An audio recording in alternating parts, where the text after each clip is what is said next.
Ang Dubai ay isang lungsod na literal na itinayo sa disyerto, pero ngayon ay naging sentro na ng karangyaan, yaman at mga bagay na parang galing sa hinaharap. Dito mo makikita ang mga bagay na hindi mo akalaing posible. Mula sa mga ski resort sa gitna ng disyerto hanggang sa mga lumilipad na kotse at mga vending machine na naglalabas ng ginto. Sa totoo lang, hindi na bago sa Dubai ang pagiging extreme. Ang bansang ito ay parang isang malaking palaruan ng mga mayayaman kung saan ang bawat ideya, gaano man ito ka-wild o kaluho, ay ginagawang realidad. Habang sa ibang bansa pinapangarap pa lang ang ganitong mga proyekto, sa Dubai ginagawa na nila. Kaya naman sa video na ito, samahan niyo akong tuklasin ang mga kakaibang bagay na makikita mo lang sa Dubai. Pero bago tayo magsimula, huwag kalimutang i-like at i-subscribe ang ating channel. Malaking tulong ito para sa aming mga content creator. Maraming salamat at ngayon simulan na natin. Abandoned Supercars, The Forgotten Millions on Wheels. Isa sa mga pinaka nakakagulat na view sa Dubai ay ang mga naiiwang luxury cars sa kalsada. Mga supercar na parang basta na lang tinapon ng mga mayayaman. Mga Lamborghini, Ferrari at Porsche iniwan lang sa parking lot o minsan sa mismong disyerto. Sobrang dami nito. Tinatawag na itong epidemic ng mga abandoned cars. Tinatayang 2,000 hanggang 3,000 luxury vehicles ang basta na lang iniiwan taon-taon. Habang tayo minsan naluloka kapag di mahanap kung saan tayo nagpark sa mall. Sila naman nakakalimutan ng milyong halaga ng kotse nang parang wala lang. Kung sa atin car loan ang problema, sa kanila car abandonment ang issue. Exotic pets, walking with tigers instead of dogs. Kung sa ordinaryong tao, cute na aso o pusa ang alaga. Sa ilang mayayaman sa Dubai, tigre, leon o cheetah ang kadalasang pet. Karaniwan mo nang makakita ng mga lalaki sa Dubai na naglalakad sa beach, dala-dala ang pet na tiger na parang aso lang. At cool pa ang mga mayayaman dito dahil nilalagay lang din nila ang tigre sa likod ng kotse nila. Pero dahil sa dami ng aksidente at reklamo, ipinagbawal na ng gobyerno ng UAE noong 2017 ang pag-aalaga ng wild animals bilang pet. Kaya ngayon goodbye na sa tigre at balik na sa mas ligtas at legal na alaga. Gold vending machines, instant gold at your fingertips. At kung akala mo tapos na ang kabaliwan, isipin mong may vending machine ng ginto sa Dubai.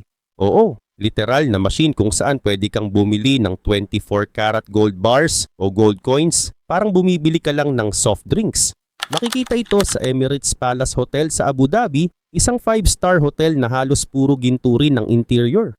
Pwede kang magbayad gamit cash o card at may option kang kumuha ng 1 gram, 5 gram o 10 gram gold bar. Siyempre hindi ito para sa mga nanghihingi ng sukli, kundi para sa mga taong sobrang yaman na parang pocket money lang ang isang pirasong ginto. Kung merong snack to go, sa Dubai merong gold to go. Air-conditioned bus stops, comfort even while waiting. Sa Dubai hindi lang mga kotse ang magarbo pati hintayan ng bus, social din. Sa bansang puno ng mamahaling sasakyan, bihira kang makakita ng taong sumasakay ng bus. Pero kung sakaling ayaw mong gamitin ng Land Rover o Lamborghini mo, huwag kang mag-alala dahil hindi ka maiinitan. Simula pa noong 2007, lahat ng bus stops sa Dubai ay air-conditioned. May mahigit 636 bus shelters na may malamig na hangin sa loob, kaya kahit disyerto hindi mo mararamdaman ng init. Ganito sa Dubai, kahit simpleng paghihintay ng bus may touch ng luxury. Underwater experience, the giant aquarium beneath the city. Isa sa mga ipinagmamalaki ng bansa ay ang pinakamalaking indoor aquarium sa buong mundo. Accredited pa ng Guinness World Records. Kayang maglaman ng aquarium na ito ng 10 million liters ng tubig at may mahigit 33,000 sea creatures mula sa mahigit 200 uri ng hayop sa dagat.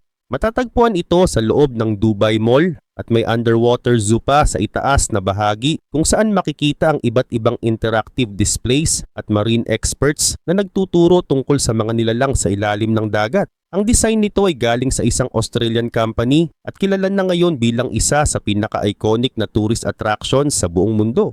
Kumbaga kung gusto mong makakita ng dagat, hindi mo kailangang pumunta sa beach, pumunta ka lang sa mall. The world's largest man-made island, the Palm that redefined luxury. Walang natural na beach, walang problema sa Dubai. Imbis na magreklamo, gumawa sila ng sarili nilang artificial na isla. At hindi basta-basta, kundi ang pinakamalaki sa buong mundo. Ang proyektong ito ay ideya ni Sheikh Mohammed bin Rashid Al Maktoum, ang utak sa likod ng karamihan sa mga engranding pagbabago ng Dubai. Ang resulta, ang Palm Trilogy, 3 isla na hugis palad ng puno ng niyog na may kabuuang sukat na 46.35 million square meters. Mas malaki pa sa buong Paris. May plano itong maging tahanan ng mahigit 1 million katao, lahat nakatira sa mga high-end beachfront properties, resorts at luxury hotels.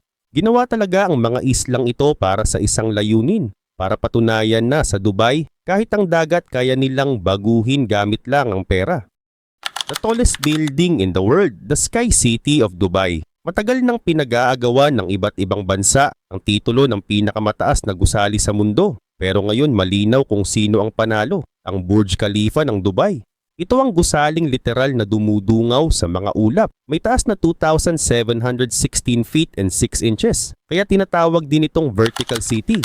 Ang konstruksyon nito ay kinailangan ng mahigit 12,000 manggagawa mula sa iba't ibang panig ng mundo. Binalot ito ng 26,000 hand-cut glass panels na kailangang linisin ng tuloy-tuloy sa loob ng 3 months bago matapos. Ang Burj Khalifa ay hindi lang basta gusali. Isa itong simbolo ng ambisyon ng Dubai na laging maging the biggest and the best.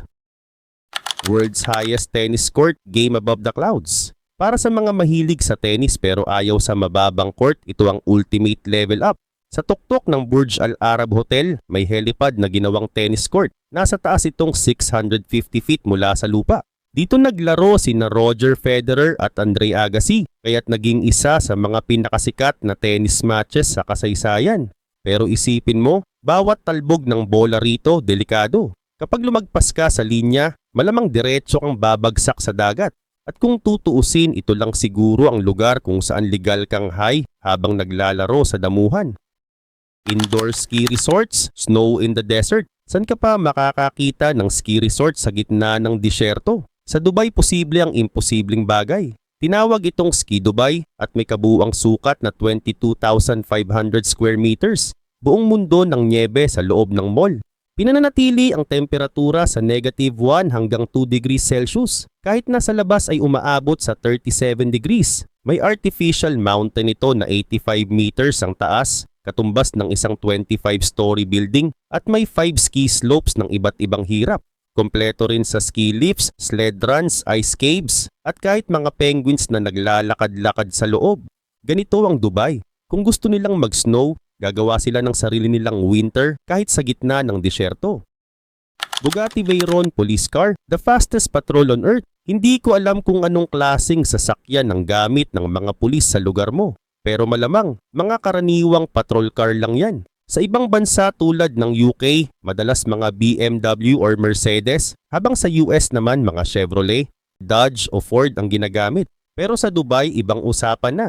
Dito, pati mga pulis ay may pangarap na mas mabilis pa sa mga kriminal. Kaya ang kanilang patrol car ay hindi ordinaryo, kundi supercar. May Guinness World Record pa nga sila bilang fastest police car in the world, gamit ang Bugatti Veyron na nagkakahalaga ng halos $2 million bawat isa.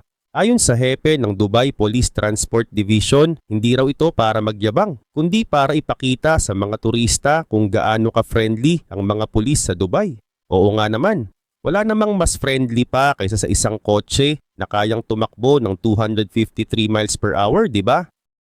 Diamond and golden cars when luxury becomes ridiculous. Kung may isang lugar sa mundo na halos lumalakad sa ginto, walang iba kundi ang Dubai. Dito, hindi lang basta luxury cars ang makikita mo. May mga kotse na literal na gawa sa ginto at dinikitan ng mga brilyante. Isang German artist na si Robert Gulpen ang nagpropose ng kakaibang proyekto. Isang Lamborghini Aventador na hindi mo kayang i-drive pero siguradong kayang tumunaw ng bulsa. Ginawa niya ito gamit ang purong gold at kahit maliit lang, 25 inches long. Ang presyo naman ay 16 times na mas mahal kaysa sa totoong Lamborghini. Ang miniature na ito ay nililibot pa sa mga mayayamang bansa sa mundo sa isang bulletproof display case para lang maghanap ng bibili. Sobrang mahal pero ironically, hindi mo man lang pwedeng gamitin. Parang modernong version ng fairy tale. Isang golden carriage na baka biglang maging kalabasa pagpatak ng hating gabi. Golden toilet, the most expensive throne in the world. Kung may isang lugar sa mundo kung saan makakakita ka ng toilet na gawa sa purong ginto at dinikitan pa ng mga brilyante, ang kakaibang obra na ito ay ipinakita sa isang sikat na museum at art gallery sa lungsod at agad na kumalap ng atensyon dahil sa sobrang karangyaan nito. May kabuuang 40,815 diamonds na may bigat na 334 carats na tinatayang nagkakahalaga ng $1.28 million. Isipin mo yun, milyon ang halaga para lang sa inuupuan mo kapag naiihi ka. At kung iisipin, hindi mo man lang makikita ang kinang ng mga bato habang nakaupo ka, kaya marami ang nagtatanong, ito ba talaga ang tamang gamit ng ginto at diamante? Pero ganyan talaga sa Dubai, kapag sobra ang pera, pati simpleng bagay, pwedeng gawing art piece. Isa lang itong patunay na oo, posible talagang magkaroon ng too much money. Museum of the Future, A Glimpse of Tomorrow. Ang Museum of the Future sa Dubai ay parang isang gusaling hiniram mula sa susunod na siglo. Hindi lang basta museo ito, kundi isang immersive experience kung saan matututunan mo ang tungkol sa mga konsepto ng outer space, bioengineering, kalusugan at teknolohiya ng hinaharap. Ang mismong disenyo ng gusali ay parang sining nagawa ng advanced AI. Makinis, kumikintab at walang sulok. Kapag natapos, inaasahang ito ang magiging pinakamoderno at pinakamatalinong museo sa mundo. Dito hindi lang exhibit ang makikita mo, kundi pati mga interactive na karanasan na magpaparamdam sa iyo na nakapasok ka na sa future. At syempre, sa Dubai lang posible ang ganitong level ng ambisyon, kung saan the future isn't coming, it's already here. World's first temperature-controlled indoor city. When weather doesn't matter anymore, mainit, walang problema. Sa Dubai kaya nilang kontrolin pati ang panahon. Plano nilang itayo ang unang lungsod sa mundo na may full temperature control. Tinatawag itong Mall of the World, isang proyekto na kasing laki na halos ng isang buong syudad. Ayon sa plano, magkakaroon ito ng 20,000 hotel rooms, indoor amusement parks, Broadway-style theaters at mga shopping districts na may inspirasyon mula sa New York at London. At dahil naka-aircon ng lahat, hindi mo kailangang lumabas kahit pa umabot sa 50 degrees Celsius sa labas. Target nitong humatak ng 180 million visitors bawat taon at syempre, magiging isa na naman itong record-breaking project na simbolo ng walang katapusang ambisyon ng Dubai. Para sa iba, sobra na ito. Pero para sa kanila, ito raw ang normal. Go big or go home. The first flying car in Dubai, a glimpse of the future. Ito na siguro ang isa sa mga pinaka-futuristic na bagay na nangyari sa Dubai, ang unang lumilipad na sasakyan. Hindi ito eksenang galing sa pelikulang Back to the Future. Totoo ito. Ang maliit pero high-tech na autonomous air taxi na ito ay kaya nang lumipad ng walang driver gamit lang ang AI navigation system. Plano ng pamahalaan ng Dubai na gawing bahagi ito ng kanilang public transport system. As early as 2022, nagsimula na silang mag-test flights ng mga driverless flying pods. At ayon sa mga report, handa na raw itong gamitin ng publiko sa mga susunod na taon. Imagine mo, hindi mo na kailangang sumakay ng taxi o bus, lilipad ka na lang papunta sa trabaho. Ang tanging problema na lang daw ay kung paano maiiwasan ng mga lumilipad na sasakyan ang magbanggaan sa himpapawid.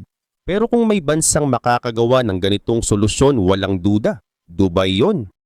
Superbus, the limo bus hybrid of the future. Isa na namang kakaibang konsepto ang nabuo sa Dubai, ang tinatawag na Superbus, isang 15 metrong hybrid ng limousine at bus. Gawa ito ng mga engineer mula sa Delft University of Technology sa Netherlands at idinisenyo para pagsamahin ang bilis ng sports car at ang comfort ng private limo. Kaya nitong umarangkada ng hanggang 250 kilometers per hour sa mga espesyal na track. Halos kasing bilis ng sports car pero may upuan para sa 23 pasahero. Ang loob nito ay parang luxury lounge. May hiwalay na seating para sa bawat dalawa. Sobrang tahimik at labis na komportable. Layunin nitong bawasan ng pollution at trapiko habang nagbibigay ng premium travel experience para sa mga mayayamang pasahero. Sa madaling sabi, ito ang kinabukasan ng public transportation kung saan kahit ang pagsakay sa bus, dapat may estilo. Hotel with a Turtle Hospital, luxury with a heart. Sa wakas, isang proyekto sa Dubai na hindi puro ginto o brilyante, kundi awa at malasakit sa kalikasan. Ang isang sikat na hotel sa Dubai ang tahanan ng Dubai Turtle Rehabilitation Project, isang tunay na turtle hospital na nagliligtas sa mga pawikan na nasusugatan sa dagat. Sa loob ng mahigit 15 taon, nakapagligtas na sila ng halos 2,000 pawikan. Karamihan ay hawksbill at green turtles na likas na nangingitlog sa Arabian Gulf. Marami sa kanila ang nasusugatan dahil sa fishing nets o basura mula sa mga pleasure boats at commercial ships. Pinapatakbo ito ng Dubai Wildlife Protection Office at isa sa mga pinakamagandang halimbawa ng paggamit ng yaman. Hindi lang para sa luho, kundi para alagaan ang kalikasan. Isang paalala na kahit sa lugar ng sobrang karangyaan, may ilan pa ring handang gumastos para sa kabutihan ng mga nilalang sa dagat. Best Desert Safari, Luxury in the Sands. Kung gagawa ng safari ang Dubai, hindi ito basta-basta. Walang simpleng bersyon dito. Lahat ay grand, luxurious at sobra sa budget. Sa desyertong ito makikita mo ang pinakamagarbong desert adventures sa buong mundo. May mga luxury tours na may 4 Tamari 4 rides, sandboarding, camel trekking at falcon shows. Mayroon ding mga tinatawag na Bedouin experiences kung saan pwedeng makipagkwentuhan sa mga tribal hosts habang humihigop ng shisha sa ilalim ng mga bituin. At syempre, hindi mawawala ang sunset barbecues at belly dancing shows na nagbibigay ng kakaibang karanasan sa gitna ng disyerto. Sa Dubai, kahit ang simpleng safari ay ginagawang parang Hollywood adventure. May halong adrenaline, luxury at style. Dubai Miracle Garden, the desert in full bloom. Isang hardin sa gitna ng disyerto. Tunog imposible, di ba? Pero sa Dubai, ginawa nila itong totoo. Ang Dubai Miracle Garden ay parang Disneyland na gawa sa mga bulaklak at tinaguri ang pinakamalaking natural flower garden sa buong mundo. Mayroon itong mahigit 60 milyong bulaklak na sabay-sabay namumukadkad, bumubuo ng mga disenyo gaya ng kastilyo, arko at maging life-size Emirates A380 airplane. Lahat gawa sa bulaklak. Simula nang magbukas ito noong Valentine's Day ng 2013, dinarayo ito ng mahigit 1.5 milyong bisita kada taon. Bagamat kamangha-mangha ang tanawin, marami rin ang nagtatanong kung gaano kalaki ang konsumo ng tubig para buhayin ng ganitong hardin sa bansang halos walang ulan. Pero gaya ng maraming proyekto sa Dubai, imposible sa iba, posible sa kanila. Amphibious car, the Princess Floating Supercar. At para sa top 1, ito na ang tunay na James Bond moment ng Dubai, ang amphibious car o sasakyang kayang tumakbo sa lupa at lumutang sa dagat. Noong 2014, bumili ang Crown Prince ng Dubai ng 6 na high-speed amphibious cars mula sa kumpanyang Watercar sa California.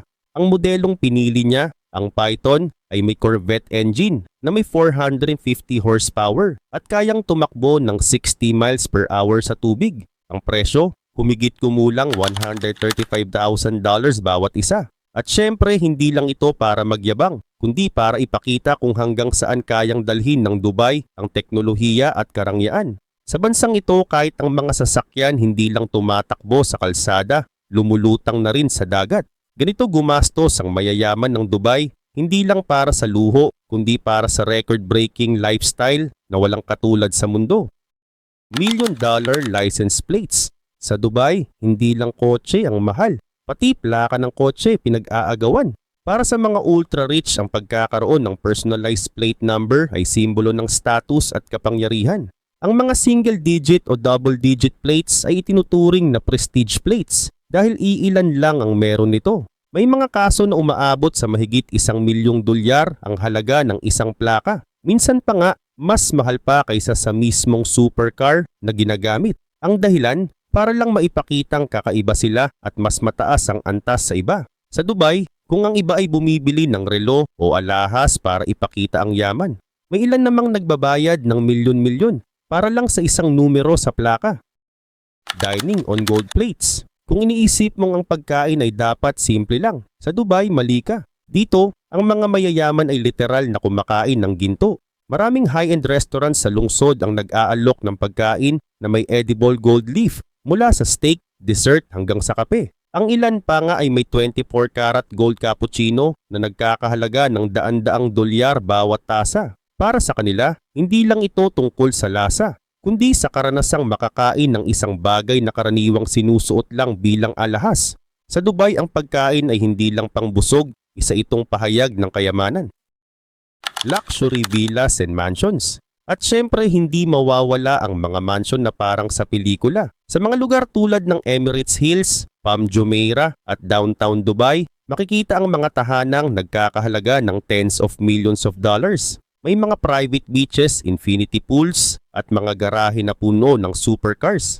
Ang ilan sa mga ultra-rich ay bumibili pa ng buong building o private island para lang magkaroon ng tahimik na buhay, malayo sa mata ng publiko. Para sa mga elite ng Dubai, hindi sapat ang simpleng bahay. Gusto nila ng tirahan na nagsasabing, "Ako ang hari sa sarili kong palasyo." Private jet fleets. Para sa mga mayayaman sa Dubai, hindi sapat ang pagkakaroon ng isang private jet. Kailangan ilan. Marami sa mga royal families at business tycoons ay may sariling fleet ng eroplano, parang mini airline na puro luxury. May mga jet na customized sa loob, mula sa Italian leather seats hanggang sa gold-plated fixtures sa restroom. Ang ilan pa nga may sariling bedroom, lounge at conference room sa loob para makapagnegosyo habang nasa ulap. Ayon sa mga ulat, ang Crown Prince ng Dubai mismo ay may ilang private jets na ginagamit depende sa okasyon. Isa para sa business trips, isa para sa royal events, at isa raw para sa hunting season. Kung tutuusin, parang lumilipad na palasyo ang mga ito, kumpleto sa luho, pero kayang abutin kahit ang pinakadulong bahagi ng mundo nang hindi bumababa sa comfort level ng Dubai elite. Pet falcons worth millions. Sa Middle East, lalo na sa United Arab Emirates, ang falcon ay hindi lang hayop, simbolo ito ng karangalan at kapangyarihan. Pero sa Dubai, dinala nila ito sa ibang antas ng karangyaan. May mga falcon dito na nagkakahalaga ng mahigit $1,000,000 dahil sa lahi, training at bloodline nito. May sarili pa silang Falcon Hospital, ang pinakamalaki sa buong mundo. Kumpleto sa operating rooms, x-ray machines at air-conditioned cages. Lahat ng ito para lang sa mga ibon. At hindi lang yan. Kapag nagbibiyahe, may sarili silang passport at minsan pa nga ay first class seat sa eroplano. Sa ibang bansa, ang ganitong trato ay para sa tao. Sa Dubai, para ito sa Falcon. Ipinapakita lang nito kung gaano kalalim ang koneksyon ng kultura ng UAE sa tradisyon ng falconry. Isang sinaunang sining na ngayon ay sinabayan ng modernong kayamanan na wala sa ibang lugar. Underwater luxury suites. Habang sa ibang bansa, ang mga hotel ay tinatayo para umangat sa langit, sa Dubai, mas gusto nilang ilubog ito sa dagat. Isa sa mga pinakatanyag na halimbawa ay ang Atlantis, The Palm, kung saan matatagpuan ang mga underwater suites na literal na nakalubog sa ilalim ng Arabian Gulf. Sa halip na tanawin ng lungsod, makikita mo sa bintana mo ang mga pating, stingrays at libo-libong isda na dumadaan sa harap mo. Parang nakatira ka sa loob ng isang aquarium. Ang bawat kwarto ay may transparent walls na gawa sa reinforced acrylic, kaya ligtas kahit nasa ilalim ng 10 metrong tubig. May private butler service 24/7, kasama pa ang sariling elevator papunta sa ibabaw ng resort. Ang presyo, abot ng mahigit $3,000 kada gabi, depende sa season. Pero sa mga ultra-rich na bisita ng Dubai, hindi iyon mahal, kundi karaniwan. Sa bansang ito, kahit ang ideya ng luxury literal nang dinala sa ilalim ng dagat.